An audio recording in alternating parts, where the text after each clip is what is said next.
Welcome to my channel. আমি ইসমাইল আছি আপনাদের সাথে পুরো ভিডিও জুড়ে। আজকের ভিডিওর বিষয় হচ্ছে আমরা যারা অ্যান্ড্রয়েড ফোন ইউজ করি ভাইরাস মুক্ত রাখার জন্য আমরা একটা সেটিং করে রাখতে পারি। এটা সেটিংস করলে আমরা যখন প্লে স্টোর থেকে বিভিন্ন ধরনের অ্যাপ্লিকেশন ইউজ করি আমরা প্লে স্টোর থেকে, তো আসলে কোন অ্যাপ্লিকেশনটা ভাইরাস আছে কোন অ্যাপ্লিকেশনতে ভাইরাস নেই সেটা তো আমরা জানি না। তো আমরা আমাদের ফোনকে ভাইরাস মুক্ত রাখার জন্য মাত্র একটা সেটিং করবো, একটা সেটিংয়ে আমাদের ফোনকে আমরা ভাইরাস মুক্ত রাখতে পারবো।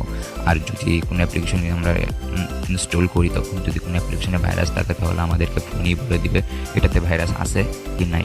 তো সেটা করার জন্য আমাদের একটা সেটিং করতে হবে, সেই সেটিংটাই এখন আমরা করব। আর যারা ভিডিওটা ফুল কন্টিনিউ করবেন তাদের জন্য লাস্টে একটা বোনাস টিপস রয়েছে। তো আশা করি যারা ফুল ভিডিওটা কন্টিনিউ করবেন তারা সেই টিপসটা জানতে পারবেন। তো এখন আমি চলে যাব কিভাবে আমরা ভাইরাস মুক্ত রাখবো বা একটা অ্যাপ ইনস্টল করার সময় আমাদেরকে অ্যাপ ফোন দেখাই দেবে সেটাতে আসলে ভাইরাস আছে কি নাই। তো তার জন্য আপনারা ফোনের প্লে স্টোরে চলে আসবেন।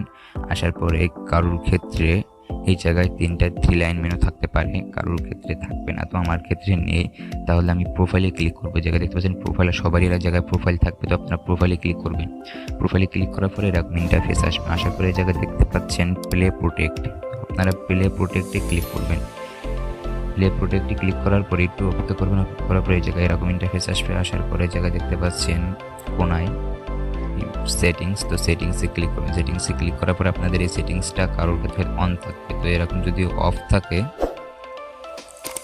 থাকে সেটিংটাকে আপনারা অন করে দিবেন। অন করে দিলে কি হচ্ছে, এখন আপনার ফোনে যদি আপনি প্লে স্টোর থেকে কোনো একটা অ্যাপ্লিকেশন নামান তখন সেটাকে ভাইরাস আছে কি নাই সেটাকে আপনাকে স্ক্যান করে দেখাবে। তো স্ক্যান করে দেখালে আপনি বুঝতে পারবেন এটাতে আসলে ভাইরাস আছে কি নাই। তো এটা গেল প্রথম সেটিং। আমি আপনাদেরকে লাস্টে বলেছিলাম একটা বোনাস সেটিং আপনাদেরকে দেবো। বোনাস সেটিংটা হচ্ছে আমরা ফোনের ব্যাটারি প্রোটেক্ট দিতে পারি কীভাবে, ব্যাটারিতে চার্জ সেভ দিতে, মানে চার্জ কিছুটা হলেও সেভ থাকতে ওই সেটিংসটা করলে। তো ওইটাই আপনাদেরকে দেখাবো। দেখানোর আগে বলতে যারা এখন আমার চ্যানেলটি সাবস্ক্রাইব করেনি সাবস্ক্রাইব করে পাশে থাকা বেল আইকনটি অন করে দিবেন পরবর্তী ভিডিও নোটিফিকেশন পাওয়ার জন্য। আর যারা সাবস্ক্রাইব করেছেন তাদেরকে অসংখ্য ধন্যবাদ। তো দ্বিতীয় যেই বোনাস টিপস সেটা আপনাদেরকে এখন আমি দেখাবো। তো আবারও ক্লিক করবেন প্রোফাইলে, ক্লিক করার পরে নিচে স্ক্রল করে দেখতে পাবেন সেটিংস। তো সেটিংসে ক্লিক করবেন। ক্লিক করার পরে এই জায়গায় দেখতে পাবেন জেনারেল, তো জেনারেলে ক্লিক করবেন। ক্লিক করার পরে যে জায়গায় দেখতে পাচ্ছেন থিম, তো থিমে ক্লিক করবেন। ক্লিক করার পরে এই জায়গায় 3টা অপশান দেখতে পাচ্ছেন, লাইট, ডার্ক, সিস্টেম ডিফল্ট। তো এই জায়গায় সিস্টেম ডিফল্টটা দেবেন আপনারা সবাই। সিস্টেম আর অনেকের ক্ষেত্রে অন্য ক্ষেত্রে হয়তো অন্য সেটিংসটা থাকতে পারে, এই জায়গায় অন্য নামও থাকতে পারে। তো আপনারা যেটা থাকে লাস্ট 3 নম্বর যেটা থাকে সেটা দিবেন। দিলে কি হবে, আপনারা এটা ডিফল্ট, মানে যখন আপনার যেটা প্রয়োজন আপনাকে সেরকমটাই আলো দিবে, ব্রাইটনেস দিবে, ঠিক আছে। তো এটা করলে আপনার প্লে স্টোরে যখন আপনি আসবেন তখন আপনার ফোনে চার্জটা কম হবে, ব্যাটারি চার্জ কম যাবে, একটু হলেও ব্যাটারি চার্জ সেভ হবে যখন আপনি প্লে স্টোরে আসবেন এই সেটিংটা করে রাখলে।